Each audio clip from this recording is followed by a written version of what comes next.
Hello, everybody, and welcome back to this week's episode of the Cantina Conversations, the galaxy's #1 conversational podcast. I'm one of your hosts, Will Beeman, joined as always by my two illustrious Canadian compadres, starting off with the big fan of laundry, Mr. Laundry Bag himself, Jackson Wells. Jackson, how are you today? Sometimes I feel like a punching bag, if I'm being honest. I appreciate how you have your headphones match your laundry bag. It's very nice.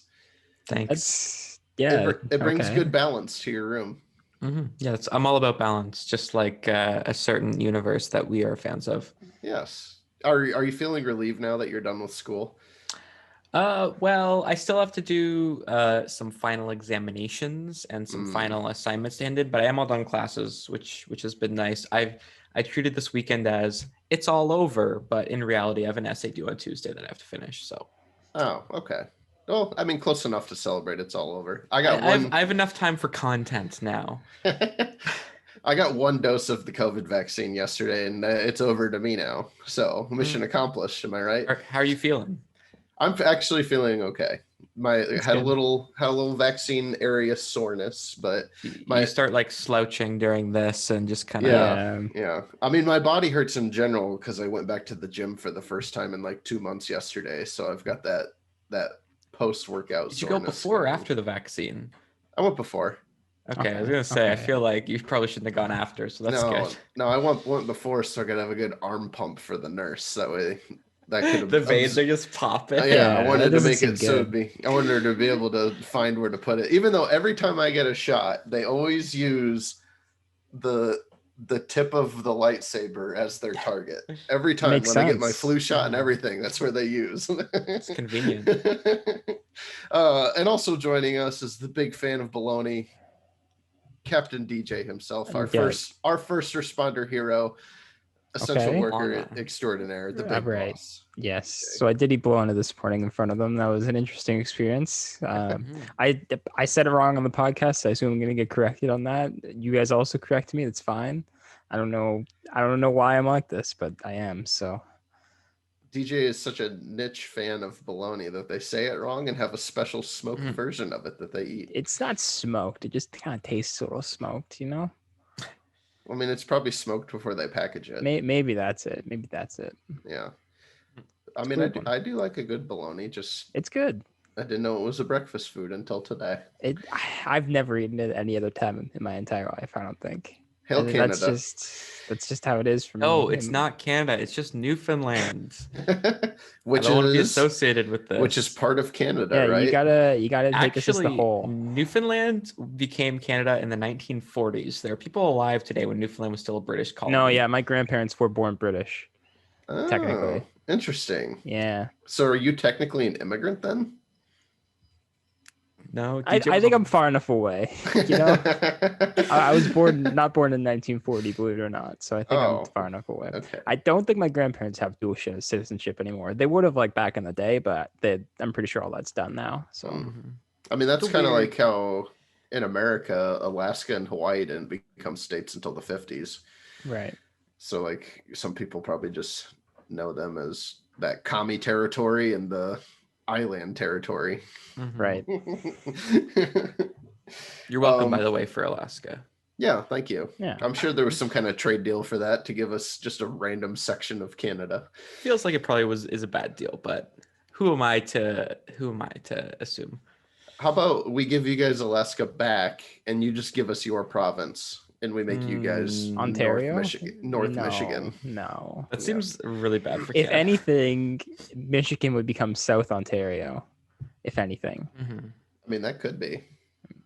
I would be less opposed to it if we took over, you know, because then I would feel more powerful. And I'd be even closer to your country. That's definitely how that works. The Michigan state border is like 40 minutes from here. Exactly. I wouldn't even have to go through the stress of figuring out a passport anymore. I could just be like, well, I'm American now, so I guess we need each other. I'm gonna go. Yeah, then you guys could have access to the vaccine. That would be true too. Yeah. I live like 5 kilometers outside of a zone where they've opened it up to everyone. Oh, really? So they are getting around there to you guys? Just in like hot spots, but I live I feel like there's certain, like if you live close enough to a hotspot, you're technically in it, in my opinion. But no, Mm. it's weird. I don't know. I don't want to talk about it anymore. It makes me sad. Are you deemed essential worker right now, or because No? no? Okay. No, it's just you, DJ. You're our hero. Mhm. Oh, I'm sorry. I Soon, guess I DJ. don't know. Soon, DJ. Soon. Probably soon. No, May June is our timeline, so we'll see. For what? Getting vaccinated. Oh, okay. Well, We got to get through the old people first. yeah. So. I mean, that's how they started doing it here, and then certain states were just like, "Yeah, we're just gonna make it everyone." Yeah. Anyways, I'm sure everyone's had enough of talking about and hearing about the vaccination issues. So we'll get into the Star Wars, I guess. Well, yeah, we can just get into it since there was no real Star Wars related news this week. Even Will is painfully opposed to the Odyssey. He hates any sort of Greek writing. well, Exactly. that news seems like it came out earlier than this week. I can't remember. It felt like that was something that came out last week. But my guess, if you haven't seen it, they're rewriting the Star Wars saga in the style of Homer's The Odyssey. And I'm excited about that. I will probably feel like that will sell very poorly, but it's I cool. actually have Yeah. my book that's got the Odyssey in it just right here. I can see it from here. Very nice. I have this book that I had to take for a literature class. It's like this thick. Wait. Yeah. This thick. And it has like 20 classic literature stories in it. Did you read all of it? Yeah, we had to read all of it throughout that semester. You like Sounds actually like read fun. all of it though? Yeah, it was good stuff. I like good classic Interesting. literature. Like it had like the Iliad, the Odyssey, Beowulf, Canterbury Tales, all that stuff Dracula? in there. It doesn't have Dracula in there, but I own Dracula on its own. That's actually one of my favorite books. Like, Such a nerd. I know. But yeah, so we can just get into this week's topic. I don't really know how long of an episode this will be, because we're not going to go beat by beat through some kind of story discussion like we have been, but we are going to be talking about the 2003 through 2005 Cartoon Network Clone Wars miniseries that was created by Jackson. You say it. I can't pronounce his name still. Genndy Tartakovsky. Yes, thank you. Who is most notably known for the series Samurai Jack. He was also the supervising producer for Powerpuff Girls, The Grim Adventures of Billy and Mandy, and Dexter's Lab. I think he had a big role in Dexter's Lab, but I'm not sure if he was supervising producer on that. And he also has a current show on Adult Swim called Primal that also had a feature. And for all you Gen Zs out there, the director behind the Hotel Transylvania series of films. Right. So he was, I don't know how, for your generation, how big the Hotel Transylvania series is in your zeitgeist of communicating, but believe it or not, I'm a little too old for that series now. Oh, okay. I saw the first one in theaters, though. I do remember seeing the first one in theaters. I have no connection other than seeing commercials and being like, that looks terrifying. I'm not into that at all. And then terrifying? Terrifying. Okay. Oh, DJ, I don't are you like one that of those art people style. that scare easy? I don't like that art style. DJ doesn't like pudding. Okay. You mean CG animation? Maybe I'm thinking of the wrong show. Who knows? Anyways. Also a movie. All right. Let's just move on. We're gonna find out DJ's thinking I may or may like, not be thinking of the wrong thing. I'm gonna he's thinking of that Dark Shadows movie with Johnny Depp. DJ's thinking of like the Nightmare Before Christmas. Yeah. I think that is what I'm thinking of, actually, now that you say that.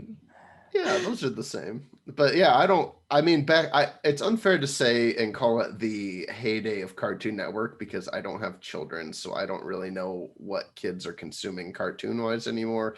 But I'm gonna say, for my own terms, the heyday of Cartoon Network with Dexter's Lab, Powerpuff Girls, all that stuff, like he was a big name back in the day. So it was a pretty big deal when he got this series greenlit. And like I said, it aired for 2 years. All the episodes are just mini episodes, basically.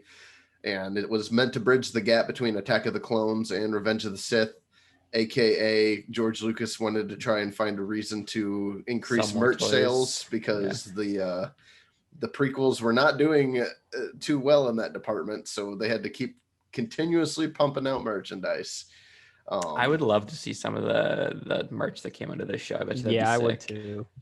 You know, if you ever want to see that, attend a Star Wars celebration. There are plenty of vendors that have stuff from this That'd be cool. show on sale. That's the best part of a Star Wars celebration, which, by the way, we are recording on the 2-year anniversary of the first day of Chicago Star Wars Celebration.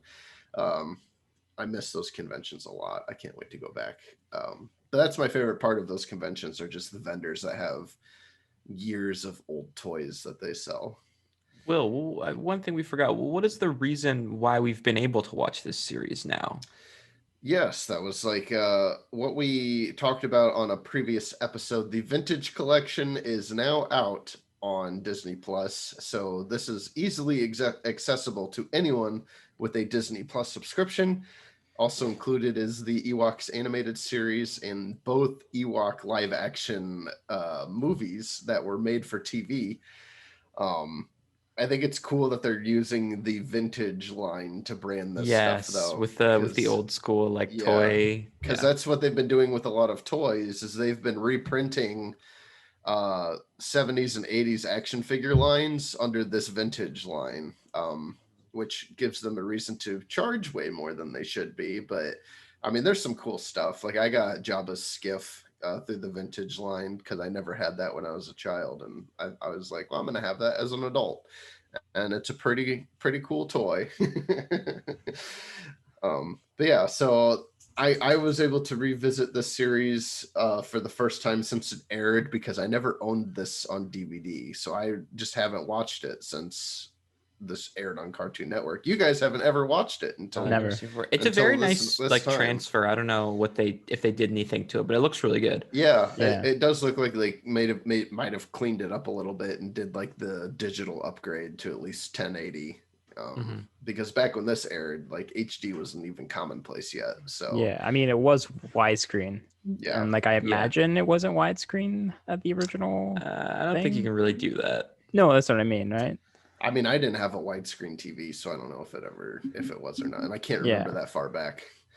But yeah, I did watch this when it originally aired, and then I never. Were you getting hyped for Revenge of the Sith, Revenge of the Jedi, which is not. Yeah. And then you were like going up there and buying all the toys. Is that were you playing right into Lucas's hand? I was the key demographic for these kind of things, and they worked. It's like I said in a group chat that I don't think DJ's in it, but Jackson is in this one. That I even said when I was younger, after I saw the prequel movies, I would reenact them in my backyard every day by myself. Like a cool kid. Oh man. How did you reenact the wedding scene and all that stuff? How did that work for you? You played C-3PO. Yeah. I was just he would just kind of stand there like this. I used to have this swing set that had like a little swinging thing on it, like that kind of looked like it was just what I used as every vehicle in the Star Wars universe, basically. Right. Yeah. I was really cool. You were the best. I was. But yeah, so let's I guess we're just gonna kind of go around, talk about our thoughts on it, things that we liked, didn't like it, etc. from there. I mean, it's real quick to watch through both of these parts. I think it takes like 3.5 hours tops to watch both. Less than that. It's just over 2 hours. It's like 2:15, I think. It's pretty quick. And the way that it's set up on Disney Plus is like you can just binge the whole thing in hour blocks. Yeah. It's broken up in volumes of season 1 and 2, and then season 3. Season 3 is different because it's like 15-minute episodes. Yeah, they're a little bit longer. Yeah. So let's start with DJ. Why don't you talk about your thoughts, impressions, etc. I like the show fine. It was one of those things where like the initial impression, just seeing the animation and everything going on, you're like, this is awesome. And then as it goes on, you kind of like realize like, oh, there's nothing like really going on, like that kind of thing. But it is like the entire time I'm like, I still would ate this up as a kid. Like it's really awesome for that kind of stuff. The animation like looks awesome, even though if it's like ridiculous at sometimes where it's like stuff with Mace Windu is incredible. Yeah, it's absurd. I'm just thinking about it, just like, man, if this came out today, the people, they would be so mad about their canon and be like, Jedi can't jump that high. They can't fight mid falling off a building. This isn't They're legit canon. just superheroes in this show. Yeah, Oh, yeah. they're absurd. So I really like it as like a weird piece of history that's somehow happened and would never happen again. It's awesome. So Yeah, I think for me, it's like so wild that the show exists, like knowing how like the following Clone Wars series goes. Having like a series like this in between two Star Wars movies, it's like great idea. Makes total sense why you would do that, but like crazy to think that it happened. Mhm. And like this series, like the end of this movie, or sorry, the end of this like this third season is just like it's almost the exact same as the end of like 2008 Clone Wars, where it just leads right into episode 3. Like Obi-Wan and Anakin get the call to come to Coruscant because shit's going down. So it's very, very interesting to like see how it came together. And yeah, I think visually super interesting. It's so weird because like James Arnold Taylor Mhm. is still playing Yes. Obi-Wan, but like Yeah. Anakin is completely different. But like he somehow sounds more like Hayden Christensen than he sounds like episode 2. Yeah. than Matt Lanter does, and they've even got different voice for the clones. What I think is super interesting, one thing I noticed that in the first season, the clones like never talk unless Mhm. they're talking to like a Jedi or another character. And I think that's so cool because like they're so like organized and coordinated. They don't have to speak to each other. They can just do like different hand motions and hand signals and like coordinate attacks that way. I thought that was super cool. And then I think even introducing Ventress, she is like clearly like not realized to her full potential in this series, but she's like set up pretty cool. And then my favorite character in this series is the big bad guy in the first season that like eats Obi-Wan. Oh, Is he the yeah. one with the tentacles? Because I did not like that I man. think his name is Dirge. I No, believe. I Yeah. hated this man. Why didn't you like I Dirge? thought it was very disgusting. He cut off his arm and then he like sews it back on. And I was like, Yeah. oh, that I don't like this at all. I think it's funny. Like every time I laughed every time rewatching this, how dramatic every character throws their cloaks off. Oh yeah. Oh yeah. Like they're just like, and then stay there as it like flies away for 20 seconds. And Yeah. I thought it was hilarious every time. They also have that thing where every time they fight, their clothing gets ripped and they look like barbarian style, where they have like a Yeah. cloth basically hanging down. And I'm like, this is absurd. This is this is so much. I think it's one of those things that is so interesting because like you said, in a world now where like IP is like so tightly controlled and like everything is going to be specific, something like this would never happen. It's be like, oh, they would never make this to these days. But like how like absurd it is, this show in some ways, and like over like melodramatic in like good ways, in my opinion, would just like never happen today. Yeah, the over the topness is actually what makes this so excellent.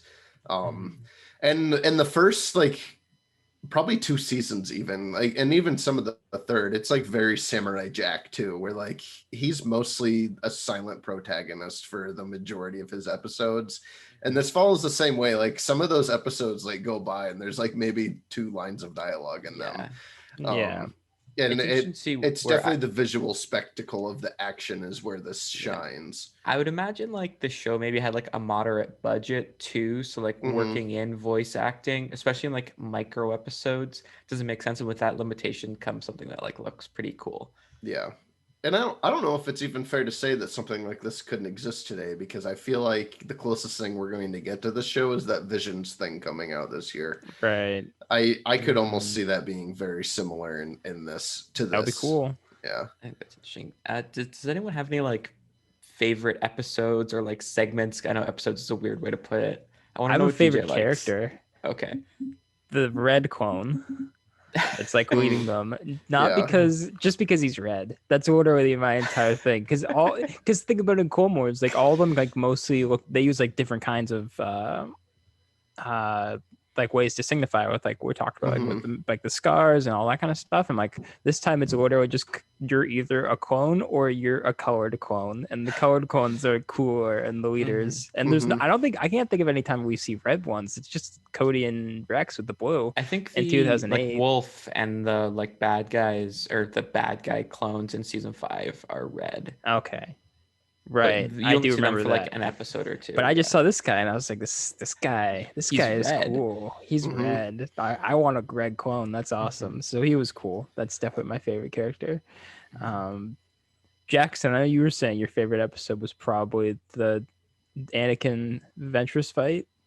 I like it. I think it's cool. I think the Anakin Ventress thing is super interesting just because it becomes that like pure spectacle.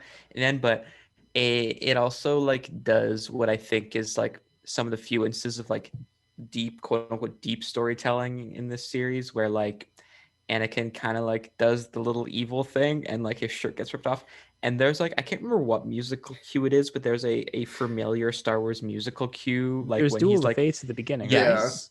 Yeah, there's really, and then when he like pushes her off the thing, it's like maybe it's not a musical cue, but it's like the music is really picking up, and I'm like, oh, we're like doing a bit of a thing here. And then he kind of like mopes in the same way that he would in like the prequels. I was like, oh, we haven't nailed Anakin yet here still. Yeah.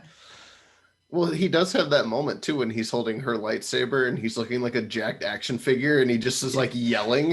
Yeah. And like the on a wind's pyramid. blowing on him and he's just Like, why is this pyramid here? What is going on? And it's weird. And then I like the Mace Windu stuff like too. Like I know it's dumb and like it doesn't make sense, but it's so cool. He's like pushing back like the literal waves of super battle droids. Yeah, when he grabs Yoda at one point, be like, let's do it together, and then they just push off like gotta be hundreds of them at once. And like this doesn't seem, but I'm into it, but like this is pretty weird. Isn't that battle on Dantooine too? I think so, yeah. The first one. And then he like jumps up and like steals this kid's water and then just jumps back down. Yeah. It's so funny. And what else do I like? My favorite episode is probably the last one, where it all connects to episode 3. And I just really liked like the Shaak Ti and the other two Jedi like trying to save Palpatine, and Palpatine like kind of like trying to get along with it. And Grievous clearly show is like actually like cool. He is kind of cool, and he clearly doesn't know, in my opinion, at least, that the guy he's taking away is Emperor Sidious. It's so funny that the bigger one too is like just like carrying Palpatine. Yeah, he's got his like little Palpatine under his like shoulder. Yeah, it's super good. I really like that interpretation of him getting captured, and not something we don't see that in Clone Wars, right?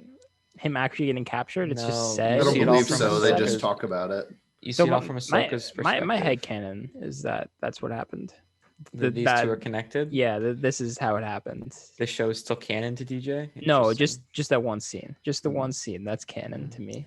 I mean, it is crazy. This series is the first introduction for Grievous and Ventress.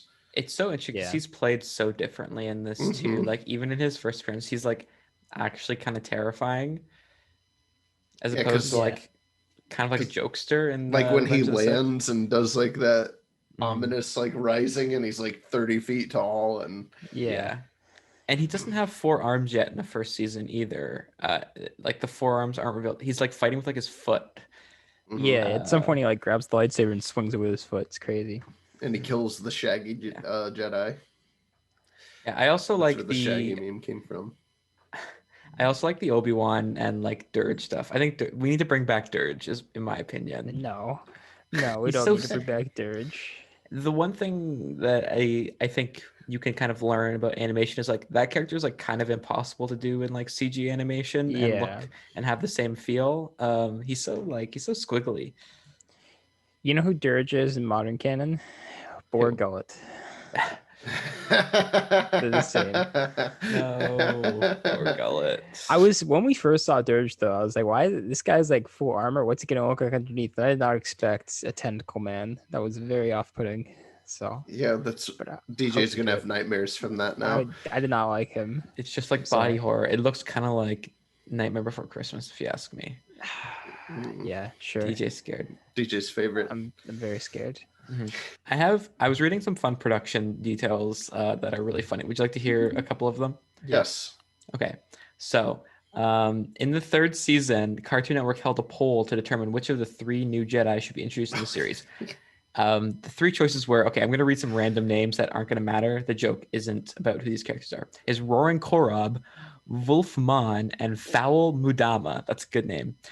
Wolfman won the award or won the vote and was introduced in chapter 20. The other 2 Jedi were later introduced anyways, and both played larger roles than Wolfman. Who are they then? I think they're the 2 additional Jedis to Shakti at the end. Okay, that makes sense. And also, if you look up Wolfman, it is a literal wolfman. Yeah, he's the werewolf Jedi. Yeah. He's a wolf I noted man. that. I was like, there's a werewolf Jedi. What is going on? Yeah, and his name is Wolfman. Yeah. So he sounds like a Russian accent of Wolfman. Exactly. Perfect. It's great. Do we have an alien that he actually is, or is this just stripped away from all canon? He is Shistavanin, and is Shistavanin a thing that was introduced in the Tartakovsky Clone Wars series? My internet is very slow when I'm doing. Oh no, he's canon. He's canon. That species is canon. The species is canon. Wow. Okay. He appears in some books and some comics. In a lot of different. So there are werewolves in Star Wars. I'm surprised they didn't use the species of the Wolfman from A New Hope. They could have just used that. I think it is the Wolfman from A New Hope. If I'm understanding this, don't know if I remember. So he's just in the cantina. He's not like I was guessing it'd be one of those background type I think that's him. It's really hard for me to tell. Oh yeah, Tales from Mos Eisley. Yeah, no, that definitely is. Oh yeah, he appears in the pre-1997 releases only. Yeah. Oh, so that's why they replaced the Wolfman with the CGI Rasta hookah smoking guy. For some reason. I guess it's probably because it's very obviously like a 1977 werewolf mask that guy's wearing. So it definitely is. Yes, and we know Tartakovsky is a Han shot first person, I guess. He loves those original cuts. There's actually a couple different things. I can't remember off the top of my head where this series just like pulls on random stuff, much like the 2008 Clone Wars does. Yeah. Some you get a Star Wars fan in here. They might actually do something. Yeah. I just think I think the coolest touch out of this entire series that I like the most is the way the audio is done through like the clones and the hologram audio and even C-3PO's audio. It's like a very old school radio sounding way that they communicate their audio, and I really like it because it's very reminiscent to like how the police force talk in THX 1138. And I almost wonder if that's like an intentional Easter egg almost, because like I don't know, I really like that kind of audio choice. That's the stuff that makes my body tingle.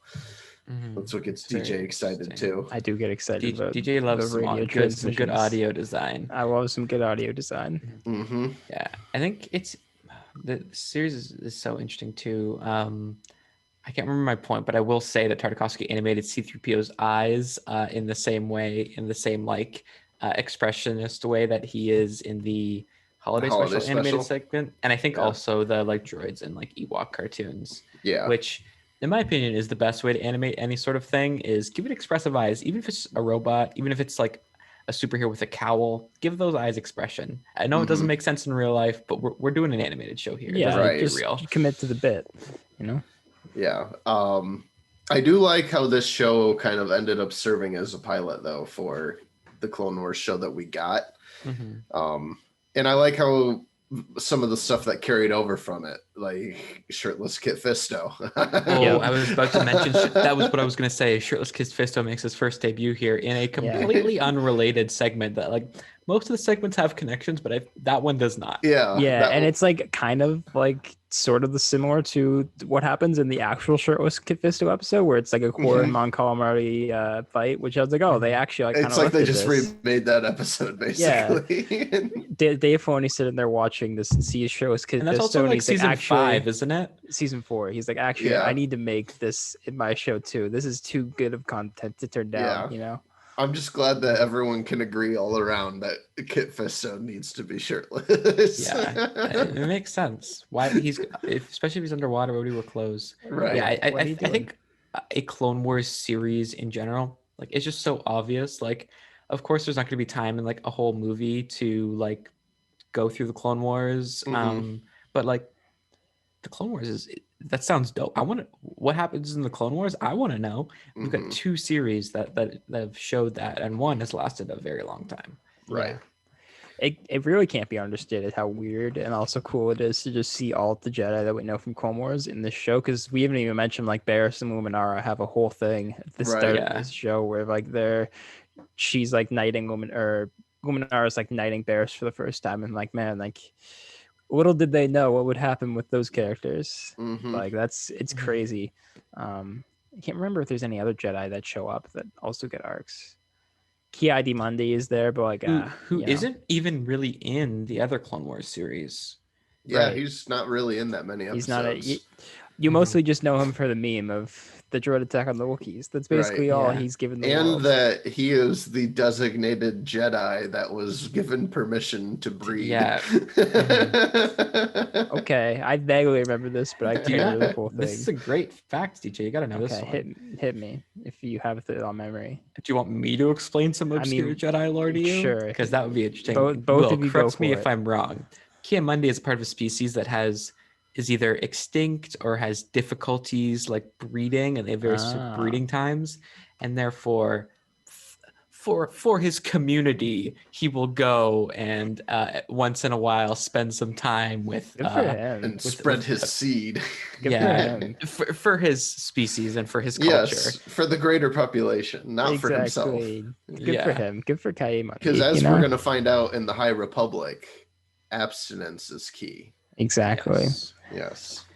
Forget about that. Yeah, I like this series. I think it's very interesting. It also just like is nice to look at, and that is very important. Yeah, at the very least, you're gonna sit down for 2 hours and be like, man, this looks pretty cool. Yeah, it's definitely a visual treat for the entire length of it. There's really no real weight to any of it. No. It's just cool to watch. I think it's like, I mean, it's perfectly serviceable to just make part of your regular viewing for Star Wars, to be honest, just because it's cool. Yeah. But I like when I was a kid, I thought the action was awesome in that though. But like there's leaps and bounds. The Clone Wars 08 series we ended up getting is just so much better. And I'm glad we have both. But yeah, this is totally worth revisiting and watching and all that kind of stuff.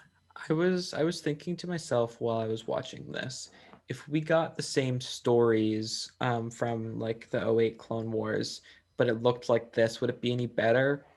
And I don't think it would. I think Clone Wars does really well with its CG animation. I think CG animation like gets a pretty bad rap and can be hit or miss. But I think in the Clone Wars, it's always kind of hit well and like serves that kind of like storytelling.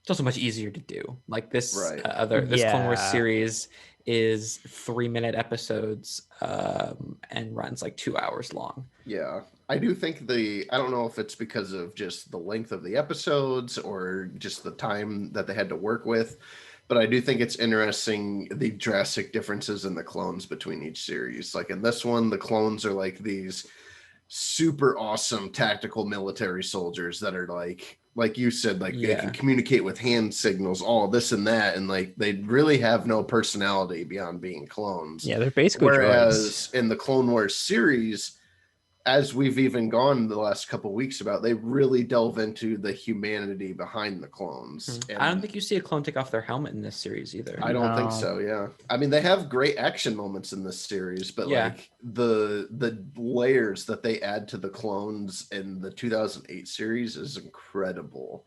I can't tell if it was they weren't interested in doing it, or if it's just because there's so little dialogue to begin with in this show. Right, that could be too. Like I think it's a bit of both, but like I think it's a bit of both because they clearly did not have the ambitions for like what being a clone is. Like they definitely feel like droids that are better and cooler in this show. I think also, especially this time, Tartakovsky is maybe a little more interested in like the lone wolf warrior, which is obviously more of like a Jedi thing than a clone thing. Yeah, and that's kind of his style too, like with Samurai Jack and everything. But like whenever he can, he gets Obi-Wan and Anakin away from each other, honestly. Like he wants to have those solo fights. Like even the last episodes where they're like on that weird planet, Anakin gets covered in those weird leeches and everything. And he's like, it's cool body tattoos. Weird. You can buy that figure. I just Googled it during the show. Oh man, that'd be cool. I thought one part that made me laugh too, just because there is such a little dialogue, is there's that moment when Anakin is chasing Ventress in her ship, and like Ventress goes by, and Obi-Wan is like, he says something was just like, that's not a droid, and the clone is like, no, General. And then Anakin flies over, and then he's like, that's Anakin. And then he's like, yes, General. And then he's like, we have to follow them. And it's just, yes, General. And that's like the only dialogue. I think what makes the show interesting and in some ways distinct from the other Clone Wars is like the OH series is also kind of pitched as like vignettes of war that like can like be seen over a span of time, but like this feels like that's so much more, partially because of like the running time of each like episode makes it feel like that. And there like is interconnected story throughout those like micro episodes, but like it's kind of loose and they bounce back very self-contained between the two. Interesting. One other thing I think the show does is at the end of that second season, or the third season, I guess technically, with Anakin kind of doing a solo thing, is they kind of like actually, it's not all the way, but they kind of like do bridge that gap even better than Revenge of the Sith does. So like even like in 2003, they were bridging that gap between Anakin kind of becoming a bad guy. At the end, he like leads this like revolt of like an enslaved species, and he's like, but he does it in like a very aggressive way. I know DJ, you have any notes on this? Yeah, it's like it's kind of like gruesome in ways. Like he loses his arm, and then everyone's like, "I'm gonna rip off my arm too." And I was like, "Why you guys don't rip off your arms? Like, what are we doing here?" And then they get back to the town, and like, they're not greeted with like, "Oh, open arms, like let's hug." They're like, "These guys really did that. This is kind of vicious in certain ways." So I thought it was really cool to kind of bridge that gap. It's almost as if they needed that between those two movies that came out. Man, if only they thought about that in the films. Rats. Hey guys, he killed all those what are they? What were they? The Jawas? They killed the Jawas. It's fine. Yeah. Or no, those were Tusken Raiders. Tusken Raiders, I'm sorry. Yeah. But you knew what I meant. I guess one of the two species on Tatooine. Yes. Right. I think I remembered this as well while watching this, is like, if you watch this show and you like it and you want something that's more like it, like these action set piece micro episodes, I would really recommend checking out the Galaxy of Adventure series that's on the Star Wars Kid YouTube channel. Each of those episodes are like 1 minute to 2 minutes long, but they're like in the anime kind of style, and they're just like over the top dramatic animated reenactments of parts from the movies. But they're really cool to watch, and I think you would be interested in watching that stuff if you thought this micro series was good. Yeah, I really do like the I think they've kind of perfected their like mode of 3D animation, but I welcome any sprinklings of different animation styles. I hope that's what Visions is. I hope they branch out here with that show. That's going to be the WandaVision Star Wars crossover. Oh, exactly. Right. That's neither of you have seen that series. Never mind. That's when Blue Vision is going to show up. And, Look at it. But you know what, though? If that ended up being the case, I think that would be the thing that would put the dagger in the Star Wars franchise finally. I don't think anyone in the fandom would want a crossover between those two franchises. No. I really don't. I would hate it so much. Yeah. You would have like, I feel like MCU fans and Star Wars fans are so different in so many ways. And I think you would see like a Star Wars fan like literally murder a MCU fan in real life.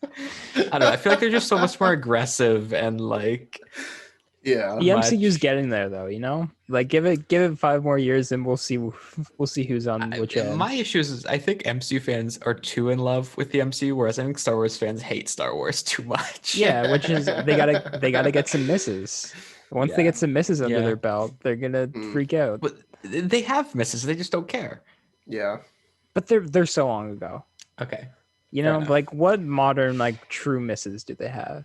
WandaVision. To Marvel, got a woman. Captain Marvel I don't actually think that. I don't actually think that. I want to clarify. I mean, it's not because it's a woman, but I genuinely didn't like Captain Marvel. I watched half of it like 2 months ago, and I was like, gonna re-review this movie on Letterboxd and get so many likes, and then I had to leave halfway through and never finished it. And I'm like, I can't re-review this movie. Yeah, that's how it goes. Yeah. Anyways. Yeah. So, any final thoughts on the Clone Wars? One thing we didn't mention, Ilum shows up in this show, which is Oh, for the that's first right. time, Yeah. right? I assume. Yeah. That's Yoda kind of First time crazy. in a visual medium, yeah. Yeah, and it's like still exactly what you see. Yeah, in it Clone looks Wars exactly and like everything else. It's like, and they're doing the shows thing where the they're putting blueprints. together a lightsaber and everything. And I was like, this is so cool that they're That's doing why- this already. That's why I think like out of all of this, the visual mediums that are no longer canon, like this one kind of exists in a gray area where it has stuff that's still canon, but they're not so drastically different where it screws continuity really. Yeah. Like this is almost kind of like you could almost view this as those myths and fairy tales books that I have, where it's like this is almost just like dramatic retellings of canon events in my eyes almost. Yeah. Yeah. When I was watching it, I was trying to look for the spot where I was like, that's not canon. And I think really the only major thing is the way it leads into Revenge of the Sith, which was really only made non-canonical last year with season 7 of Clone Wars. And even then, like, what parts of it are really like the Anakin's and Obi-Wan stuff? Is like That's it. That's it. Yeah. Yeah, but like all the Palpatine stuff like actually blends together pretty well. Yeah. So yeah, it's weird. There's a world where Anakin and Obi-Wan don't go to a specific random planet in this series, and they just meet Ahsoka, and then everything works fine. Yeah. It's interesting. And also, like, most of the series takes place theoretically before when 08 Clone Wars takes place, because in that first movie, Anakin's already a Jedi Knight, and you like see that happen in this show.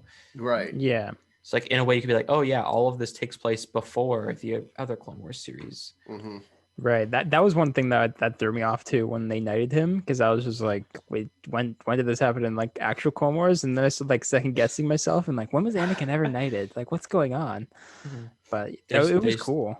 Yeah, it's interesting. This like series like shows like things in Clone Wars that they just like completely brush over. Like even like the C-3PO reveal where he like strips for Anakin. Yeah, that was interesting. With his gold-plated armor. Yeah. The way it like the way he removes it, it's like he knows what he's doing. Yeah, the music is too. The music gets all funky. It's hilarious. There's also Anakin and like Padme like I think are implied to conceive at some point in this series. They like meet on Naboo, and I think there's like some romantic implications. Very strange. That's DJ's favorite part. Yeah, no, C-3PO stripping is my favorite part. Absolutely. I do love the gif of that though. It's a good gif. It's good. It's good. I like this show quite a bit. Yeah, I think it's like fun to. It's something that I would consider just like throwing on to like look at while I'm like doing some work sometime in the future. Yeah, definitely for something like that. More Star Wars vintage, please. Just use that line. What's everything next? Weird. Well, what's next will be the Aside Droids from the holiday animated series.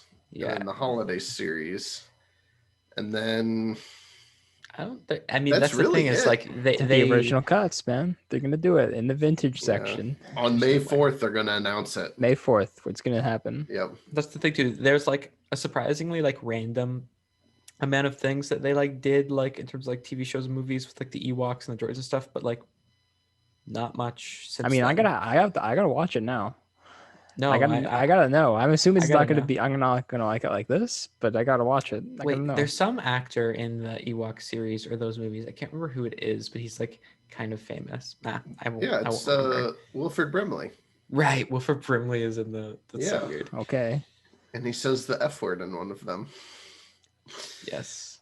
I assume that's gonna be cut out, but I appreciate it. I don't know. We'll find out. It's not Okay. cut out in any of the other versions, at All least. right. I'm sure the F word will drop in Ooh. Disney Plus's Star Wars. That's definitely gonna You know happen. what? In internationally, Disney Plus has Star now, where they put out a lot of R-rated content. So That is true. one thing. Okay, never mind. Completely unrelated. I won't say it. Yeah. So this was a good show. I don't really have anything else to speak much on it, though. I don't know if you guys do or not. No, I think we got it. I think it looks cool. Bring back Dirge. We are Bring a back a Dirge red clone. Yeah, red clone. I do, if I remember correctly. I don't want to Google it now while we're recording, but I'm pretty sure that red clone was supposed to carry over and was replaced by Rex. I can see that. Makes sense. Yeah, They should also make the think- red clone like someone else's commander. Like that's Yeah. Kit Fisto's dude. You know, that would Yeah. be cool. I also liked that a lot of the clones in the series have the pants that like Rex and Cody wear. I don't know what you would call Yeah, them, the but weird- like the Yeah. like commander like additional like I don't know. The skirt thing. The skirt thing. It What's looks the so Irish cool. thing? The skirts. Oh, that the they kilt. Wear. The Yeah, kilt. it's like yeah, it's like a kilt. battle It's kilt. like battle kilts. Yeah, those look so cool in the like 08 series, and they look some ways even better in this because they like can flow a little bit more. Great character design. Yeah. So I guess there's nothing else really to say. So I guess we will just toss it around the horn for everyone to plug their socials, and we'll sign off for the week. Let's start off with DJ DJ_Gillard on Twitter. and Jackson. I am Jackson at Jackson W. Wells. Why did I forget? What are we watching next? I'm asking this both for the listeners and for ourselves. We're watching the. Is it Bad clone Batch episode? next? Oh no, the weird clone episode in the desert. Oh, Like the one that you're the droid right. episode. Sorry, I keep saying That's- clone, but I mean droid. That's the one that I haven't seen. That's the one you haven't seen. Yeah, It's gonna be. I'm all excited new. for that. I'm Yeah. pretty sure that's right. I think so. If I'm too. wrong, I'm gonna be embarrassed. I'll post on socials what's up It's gotta next. be because there's that one. Then there's season 6, Mhm. like the ending Season- of that, and then there's the Bad Batch arc, and I think that's it. Yeah, because we're running out of April, so Yeah, there we're can't be running out of much April. left. Ooh, I'm excited. I'm actually really excited for Bad Batch. We've talked about this before, but Yeah. Oh yeah, I can't we're wait. ready to go. Yeah, me too. But you can find me on Twitter at WOBeeman, and you can find the show on Twitter at Cantina Convo. Let us know on there what you thought of this series, if you rewatched that or watched it for the first time. What did you think about it? And if you check out Galaxies of Adventures on YouTube, let me know what you think of that as well. But until next time, make sure you're continuing to consume your Star Wars content, and may the Force be with you.